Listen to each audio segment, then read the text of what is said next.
بسم الله الرحمن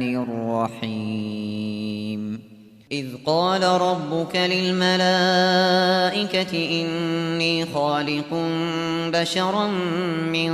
طين فإذا سويته ونفخت فيه من روحي فقعوا له ساجدين فسجد الملائكة كلهم أجمعون إلا إبليس استكبر وكان من الكافرين قال يا إبليس ما منعك أن تسجد لما خلقت بيدي أستكبرت أم كنت من العالين قال أنا خير منه خلقتني من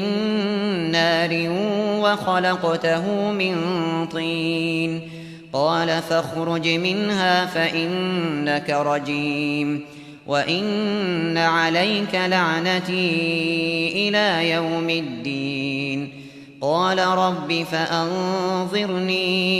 إلى يوم يبعثون قال فإنك من المنظرين إلى يوم الوقت المعلوم قال فبعزتك لأغوينهم أجمعين إلا عبادك منهم المخلصين قال فالحق والحق أقول لأملأن جهنم منك وممن تبعك منهم أجمعين